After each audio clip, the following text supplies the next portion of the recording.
шоколадтың мамандарының сиқырлы дәндерінің біреуі ұрлап әкетеді.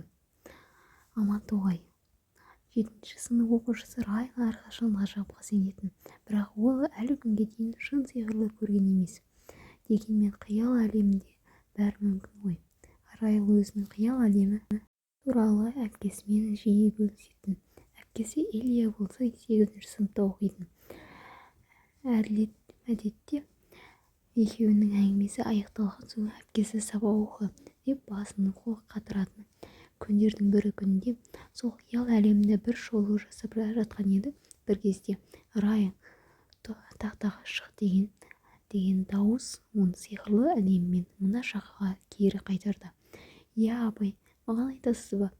деп Райл өз-өзіне келу үшін уақытты өтуге тырысты. «Жоқ, өз-өзіме айтып тұрмын» деп қалжыңдап қойды мұғалім. Артқы жақта отырған сыныптастар болса бұл келеңсіз жағдайға өте алмай жатқанда трактордай пыс-пыс етіп күліп отыр. Райл орнынан тұрып қоңыр көздерімен терезе жаққа бір қарады. Сәл кідірген соң «Апай, мен әлі дайын емеспін» деп шындығын айтты.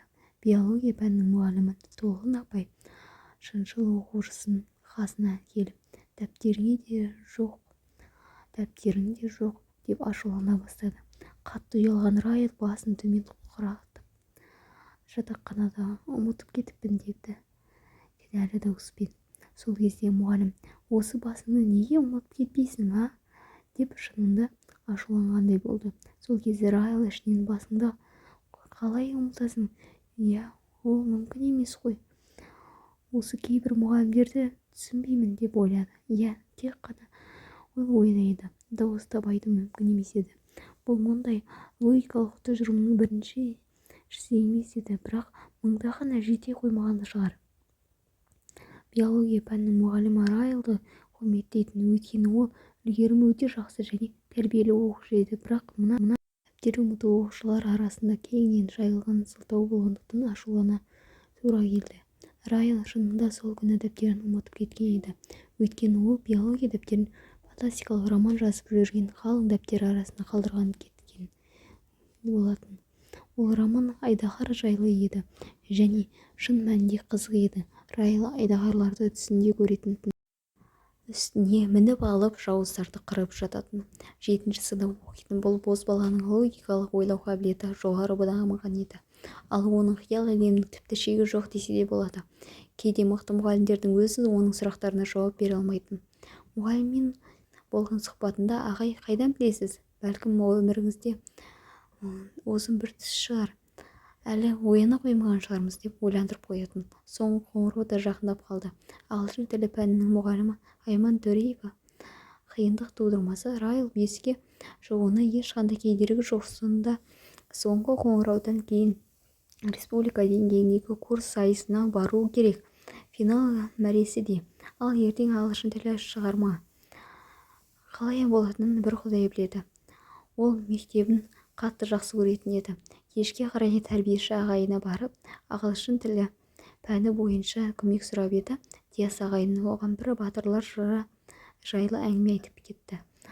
Оның аузынан бірде-бір ағылшынша сөз шықпады, бірақ тәрбиешісінің оған айтқан оқиғаларын оны таңғажайып сезінерге бөлеп, ағылшын тілі емтиханы жайлы ұмыттырып жіберді. Артынан Райл не үшін келгенін біразға дейін есіне түсіре алмай отырды. Ол сол әңгімеден ерекше күш-жігер алып, күллі әлемді билей алатындай сезінді. Ол тәрбиеші ағайын қатты жақсы көретін еді. Өйткені оның бойынан ерекше таза қасиеттерін көретін. Әдетте оқушылар тәрбиешісінің шайына дәмді печенье жеу үшін баратын. Бірақ Райл әңгіменің дәмі тәттірек болып келетін. Райл бір әңгімесіне «Диас аға, осы сізге өзге адам ғаламда сенесіз бе? Ғаламдықтарға сенесіз бе? Қалай ойлайсыз?»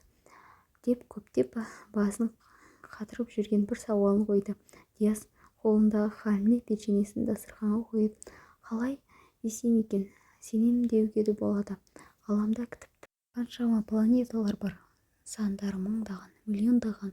Олар босқа жаратылған деп ойламаймын» деді. Бірақ ғалымдар әлі күнге дейін мыңдаған планеталардың ешқайсысында тіршілік белгілерін тапқан емес. Ол қалай сонда? Бәлкім олар бізде істеген формада емес шығар деген Диас шайын бір ұрттады. Яғни Райл тәрбиешісіне үңіліп қарады. Айтқым келгені, олар бізге ұқсамауы мүмкін, тіпті материядан болмауы мүмкін. Деді Райл одан сайын қызығып. Физика сабағында Асхат ағайдан айтқан шығар. Адам айналасындағы тәр нәрселердің тек 5% ғана көре алады. Мәссаған, тек 5% ғана ма? Соқыр екенбіз ғой деп Райлдың өздері бақырайып таңғалысын жасыра алмады. Адамзат әлі қаншама нәрсе ашу керек, яғни олар басқа формада болуы мүмкін дейсіз ғой. Әрине, біз жердегі мұхит түбін зерттеп бітірген жоқпыз. Су асты әлемінен әлі де балық түрлерін тауып жатырмыз. Мұхиттың түбі де басқа бір ғалам деп жас бала суып қалған қара шайын бір қарады. Артынан тезірек ұрттап іше жөнелді.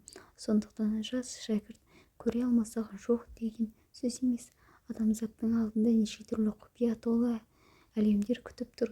Бәрі өз көзқарастарымен байланысты. Сол күні Райл жұлдыздар жайлы, жалпы ғалам туралы қатты ойланды. Түнгі аспанға қайта қарап, ерекше бір нәрсені байқап қалам ба деп үміттенді. Қайдағы ерекше? Аспанның әр бұрышы ғажапқа толы еді. Республикалық күрес чемпионаты аяқталды. Арқалық қаласының теміржол бекетіне облыс атынан кеткен палуандарды жақындар қарсы алуда. Бір таң қаларлығы пойыз уақытынан келді. Хабарландыру жалғасып жатыр. Астана Арқалық бағытындағы 603 пойыз бірінші жолға келіп тоқтады. Ал сақ болыңыздар, вагондар саны бас жағынан басталады. Вагонның есігі ашылып, жолаушылар түсе бастады. Жас күрес майталманның әпкесі бірінші боп жүгіріп барды. Бар даусымен чемпион, менің інім чемпион, Райл чемпион деп қуанғанын айқайлап жатыр. Қасындағы сыныптастары бұл қуанышқа қосыла кетті.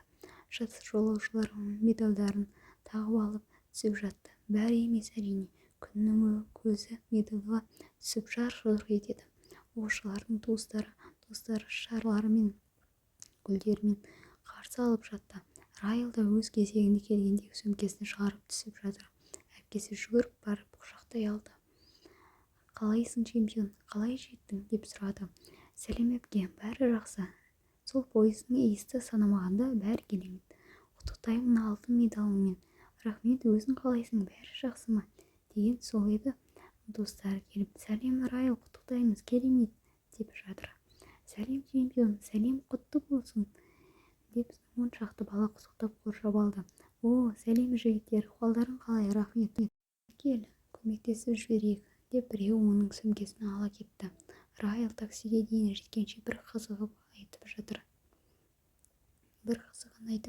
Достары үймелеп чемпионды құшақтап жатса да, әпкесі оның қолынан жіберетін емес. Күн жылы болса да жасыл қалпақ киіп алған жүргізуші көліктің жүксалғышына сөмкені жылдам орналастырды. Артынша тарс еткізіп жүксалғышты жауып жіберді. Әйтеуір екеуі де таксиге отырды. Кеттік, Нахаловка 3-ші мектепке деп әпкесі жүргізушіні тағы бір рет мекен-жайды есіне түсіріп қойды. Ал кеттік деп жүргізуші газды басты. Көкті дүрілдеп жолдың шаңын бұрқыратып, көше бойымен ағып барады. Анам, әкем қалай, деді Райл дұрыстап отырып алған соң. Жақсы. Анам үйде тамақ істеп отыр. Сенің сүйікті тамағың ет, деді әпкесі күлімсіреп. Тұздалған қияр да бар. Анам саған сақтап қойған. Керемет. Ет пен қияр не жетсін. Жолдан қатты шаршадым. Ал әкешім жұмыста. Кешке келеді. Айтпақшы, сәрсенбі күні Амантойға әжемізге барамыз. Дем алып әжені көріп келеміз. Бізді қатты сағынып қалыпты. Мен де әжемді сағындым. Жақсы болды деп інісі қуанып қалды. Ол жақта көп болатын шығармыз. 1-2 аптаға барамыз. Ал әкем анашым 2-3 күн болып қалады. Қалаға қайтады, деді Елия. Жақсы, бір саған лицейдегі әпкеңіздің қиын болады-ау. Райл мысқылдап тәрбиешінің сөзіне қысқарта кетті. Айтпа, Аружан әпкені қазірден ақ сағынып отырмын. Біздің әпке сондай мейірімді, бізге күнде кешкі шайдан беріп отырады, деп Элия телефонының тәрбиешісінің суреттерін қарай бастады. Бәрібір біздің Диас ағамыз күштірек, деп бұрқ ете қалды Райл. Ол бізге күнде тост жасап береді. Оған қоса артынан футбол ойнаймыз. Бәрібір Аружан әпке. Жоқ, Диас аға, деп ойлар үйлеріне жетпей жатып бір-бірімен сөз жарыстыра бастады. Жоқ, Аружан, Диас аға, Аружан, Диас аға. Бәрібір Аружан әпке мықты. Ал бізбен ағамыз күресіп ойнаймыз. Ал біз әпкемен Мерика деп ойын ойнаймыз. Жоқ, Диас, Аружан, Диас, деп отырғанда такси үйге жетіп қалды. Көлік Жамбыл көшесіне бұрылып, нөмір 3 орта мектепке қарай бет алды. Апалары қақпаның алдында күтіп тұр екен. Машинада түсе салысымен баласын құшақтап бетінен шөпілдетіп сүйіп жатыр. Қолын бәрі жақсы ма? деп сұрап жатыр анасы. 2 күннен кейін олар жанұясымен Амантайға жолға шығады. Баратын жер арқалықтан 100 шақырымдай қашықтықта. Жол тегіс болмаса да жүруге болады. Рөлде отырған әкесіне жиі тежегішті басуға тура келді. Бір сөзінде осы Астананың көшелері қайта асфальт төсей бергенше мына жолды істеп қоймай ма деп ашуланып қояды. Мерседес маркалы көк машиналары анда-санда секіріп қояды. Райл сонда да терезеге айналасына қарап отыр. Айнада түп-түзу дала шексіз сияқты. Жер домалақ емес, тегіс сияқты әсер берді. Иә, жер бір мағынада тегіс жазықтық ереді, алыста қарауды ұнатады. Бәлкім осылайша ой өрістен кеңейтетін жатқан шығар. Болашақты ойлау білу маңызды қабілет. Олар жолдың бойындағы бұлақта сәл ғана аялдап, ары қарай аудан орталығына жол тартты. Жарты сағаттан кейін әжесінің үйіне жетіп қалды. Машина жасыл ақпаның алдында тоқтасымен Элия мен Райл жүгіріп барып далада күтіп отырған әжесінің құшағына кіріп кетті. Балапандарым менің, шырақтарым менің, деп 70-ге келіп қалған әжелері немерелерін иіскеп қарсы алды. Әжелері орта бойлы, жүзінен нұр төгіліп тұрған кісі еді. Екеуі де әжелерін қатты жақсы көретін еді. Келесі күнгі сағаттық кешкі 10, ұйықтауға әлі ерте. 2 жасөспірім әжелерінің қасына келіп жатып алды. Бөлменің бір бұрышында әдемі сандық тұр. Бұл сандық әжеге арғы атасынан қалған еді. Кезінде талай алтын бұйымдар осы жерде сақталған. Қазір балалар үшін тығылмақ ойнағанда қолданылатын керемет орын. Әже, ертегі айтып беріңізші. Сіздің әңгімелеріңіз сағындық, деді Элия мысқыша еркелеп. Әжесі дастарханнан бір сипап, бастарынан бір сипап, айтуын айтам ғой, бірақ сендер не өсіп қалыпсыңдар, бала емессіңдер енді, деп оңайған түрмен. Райл шын көңілімен әжесіне қарап, әже, сіз ертек айтқанда басқаша айтасыз, шын болған сияқты түсіндіресіз, деді. Қайтам, бірақ бала кезінде басымнан таңғажайып оқиғалар кешкенмін, бәлкім соның әсері болар, деді әжесі есіне бір сыр. Анау Шоко Олимптің келген адамдар ма? деп Райл сыбырлап. Оны сендерге кім айтты? Әкеміз, деп жауап қатты екеуі бірге. Әкелерім ол оқиғалардың шын болғанына сенбейді ғой. Иә, білеміз, ертек ретінде айтып беретін, деді Элия ыңғайсызданып. Бірақ біз сізге сенеміз, сіз ешқашан өтірік айтпайсыз, деп Райл нық сөйледі. Иә, әже, айтып беріңізші, сіздің аузыңыздан тыңдаймыз, деп Элия қоймады. Ал жарайды, тыңдаңдар онда. Кішкентай кезімізде мына жақын жердегі Қаражырдақ түбінде жиі ойнайтынбыз. Қасымда тағы 2 дос қыз болды. Бір күні сол жерде мұрны ұзындау келген балаларды кездестірдік. Олар өздерін Шокиде таныстырды. Олар бізге көп шоколад берген еді.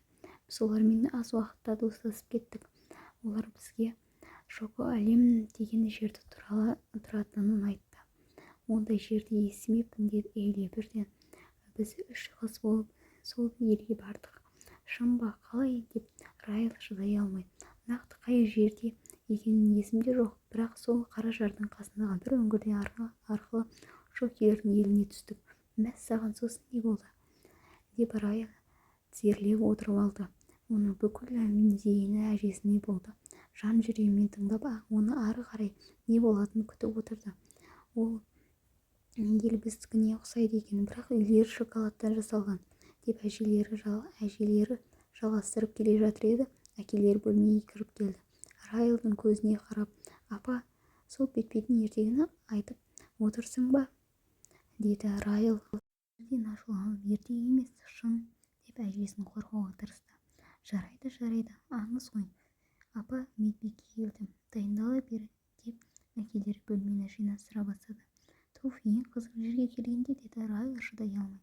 Жарайды балапандарым, амандық болсын, ертең айтып беремін. Ертең де күн бар, ал қазір жатыңдар, ұйықтаңдар, деді қарт кісі жай даусымен.